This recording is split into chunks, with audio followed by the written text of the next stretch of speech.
Right. I find inspiration and different kinds of inspiration in different locations. And right now I'm depressed. So I need to move. But the other locations look depressing. Sometimes I'm pleasantly surprised. But when they look depressing,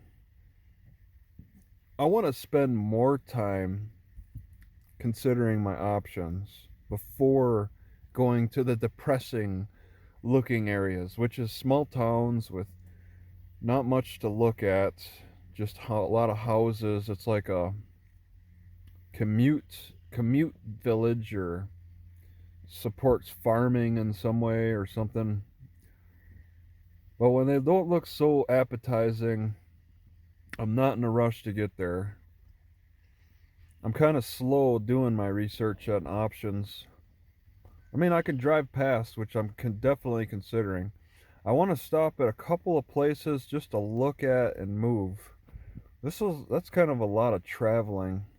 I could just go 100 miles from this Walmart to the next, but I'd really like to try to stop at in between places. I'm just not too enthused about it for resources, internets, bathrooms, all that. So I'm just maybe I'll just stick around here, but it's getting so hot here that it feels nice right now, but by about 3 p.m. I'm going to be sweating. I'm just going to be dripping sweat again, just like yesterday. So it's like there's a push-pull factor with that, because I want to move north. Like I want to get north. It's just I have to let the environment inspire me to move, the climate to inspire me, the weather to inspire me to move, and the environment and all of that. There's different factors. Right now I want to move, but I'm kind of depressed about it. It's what's going to push me out of here is the heat, and well, just the depression of I'm exposed completely to the sun. One thing I really want to focus on is finding shade spots, and I'm not successful here. It's kind of depressing that way. I have to rely on these screens, but they can only do so much. Hey, neighbor, welcome to the neighborhood. Glad to see you here. Oh boy, another neighbor. You want to know what'd be cool is if I could lean against the steering wheel. But I gotta say, I'm not too comfortable sitting backwards. I cleaned out the bottom.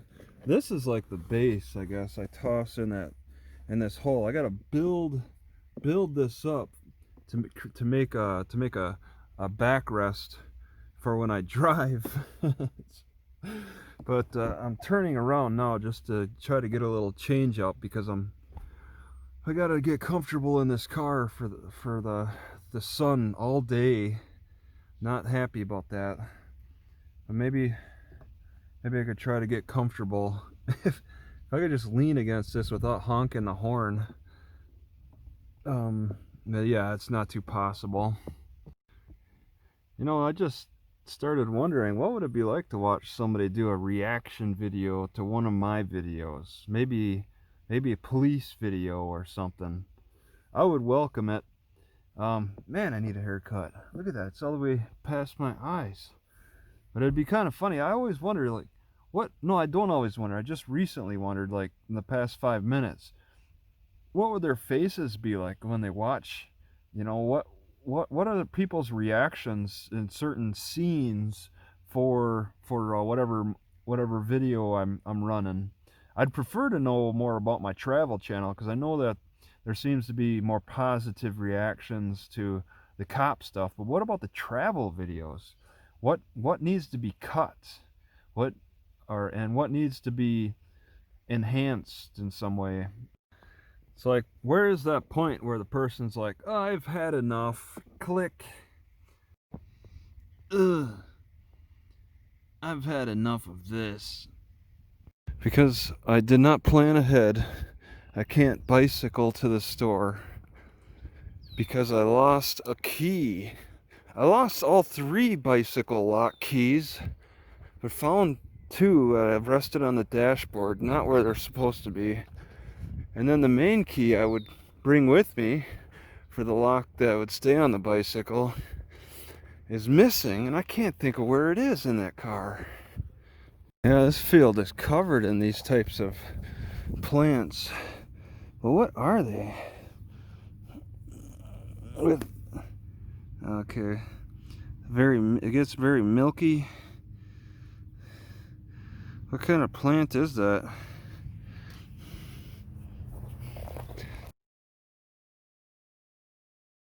So the temperature increases up until 6 p.m. gradually to 76 degrees. It's gradual, but 6 p.m. That's pretty late. But that's what's been going on. Just have to expect it. It's just the sun's at its brightest well before that. Alright, it took some work, a little unscrewing and bending, but I finally got the speaker out. It feels like it's maybe 2 to 3 pounds, so I'll be saving on that weight. I'm probably going to want to cover this hole though. I don't think anything will, I definitely won't be smacking things around. This is the window. The problem is things could fall in there. Yeah, I definitely want to cover that so nothing falls in there, but not with this speaker. Right, I find it interesting sitting here all day watching the little traffic that comes by. I notice a pattern, which should be pretty obvious and plain, but it's worth noting. Most of the people who will pull into this parking area will be coming from the city side. Anybody practically who comes from this side, more of the country, has a higher chance of not pulling in, less of a chance of pulling in. That direction, less of a chance of pulling in here. This direction, more of a chance. It's kind of an interesting pattern, but I mean, it's something that's kind of obvious. And also, I'm making a complaint here. These birds are boring to listen to. They remind me of Wisconsin so much. Same songs, they never change up. Not like a grackle. Not like, quails don't change up their songs, but I like listening to them. These birds, they may be harmonious, but it's boring. And it reminds me of how boring Wisconsin gets with the type of bird calls that I hear. There's just such a boringness to it, in my opinion, especially with robins. It's just the same song every time. It's really, it's amazing how I never realized how boring the northern bird songs are compared to other places. For example, in the southwest, the deserts of the southwest with the grackles. Also some birds on the west coast, not too many actually. I wasn't too thrilled with the west coast birds. I mainly just enjoyed listening to the Idaho quail and then the southwest grackle. Wow. It only took me 20 years to realize this. Way back in 1996, 2006, 2016, yeah, almost 20, over 20 years.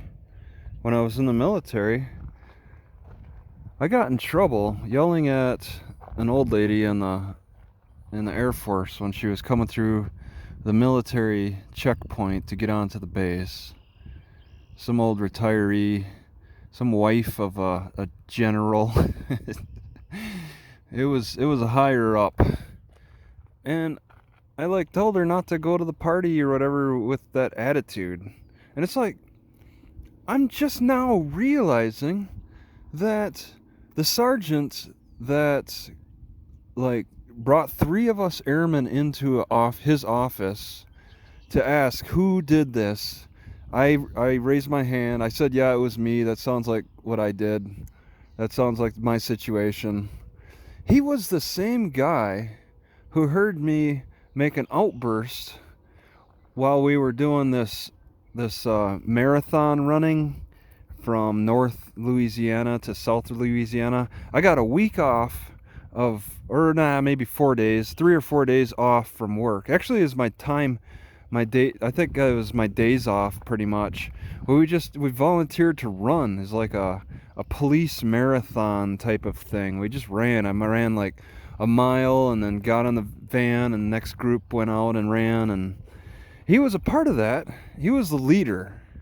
And towards the end, we all had access to alcohol, beer, and there was like a crawfish fry. So I ate all the crawfish I could and drank all the beer I could. And I sat next to him. And then there was this lady who sat, she was like a sergeant. She was a couple ranks above me. And she started talking about how one of the other airmen, my same rank, was gay. And she's like, yeah, he's got the tendencies, he's doing this and that. And I was drunk, and I heard enough, and I said, shut up. And and she got quiet. The sergeant, he was sitting right next to me. He got quiet. And her husband, who was a couple of people down from me, he was like, look who's guilty. You know, like I got called out. He heard her. He was just sitting there listening, and I told the sergeant to shut up. I was drunk, and as soon as he said, look who's guilty, I laughed. I laughed I laughed uncontrollably. That was my reaction. Because I was kind of shocked I did that, and I was quiet the whole time. And the only time I spoke up was when I told her to shut up.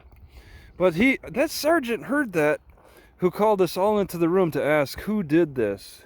Who was the guy who yelled at that retiree lady, the 1 or 2 star general's wife, telling her, she needs to change.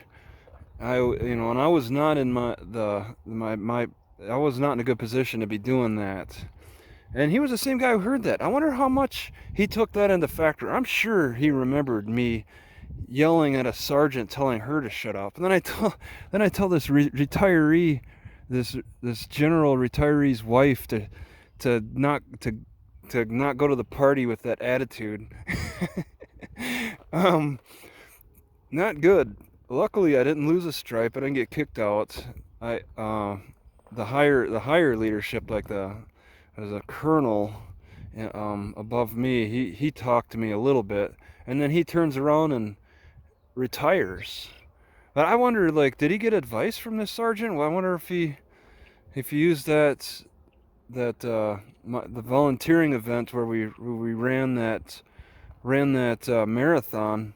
If he thought back to that and his interactions with me during that.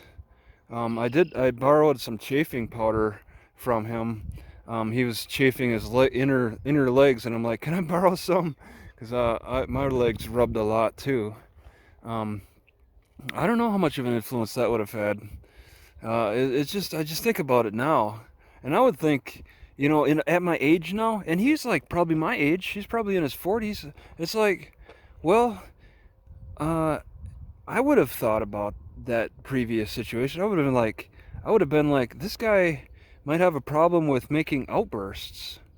But would he have used that against me? Like, yeah, this guy has a problem with making excited utterances, making uncalled for outbursts in ways. But maybe he was disturbed by the sergeant lady talking about how the other airman was gay too, and maybe he wanted to tell her to shut up. I don't know. It's just, I didn't put it together until now, at 20 some years later, that he probably remembered my previous outbursts, so he knew about two outbursts, and not just me with the retiree's wife. So today actually wasn't too bad, because I was able to cover up all my windows with the most layers of screen I've ever used. and it was nice and dark inside my car. It didn't get too hot. The wind could pass through fairly good with the screen the way it was. It was pretty decent. I could handle this. I can handle this a little bit better with more screen. Much nicer. Alright, cleaning out my car today underneath this driver's seat. A little cleaning at least with my bare hands.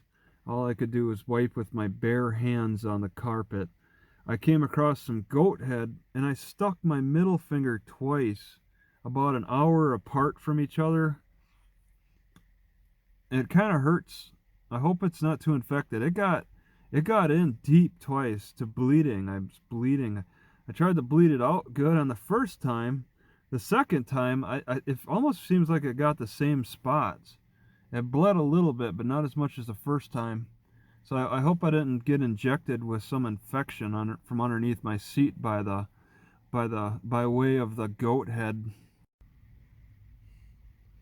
Now I regret coming back to Walmart. Of course they're closed at this hour. But over there, 3 big rigs are on the side of the mall, the Walmart. I don't know how they fit there. They took my spot. And it says no semi-trucks or large trucks, but there's 3 of them that somehow magically managed to fit in. They are cramped over there. That's my spot. I should have realized that people would be taking that.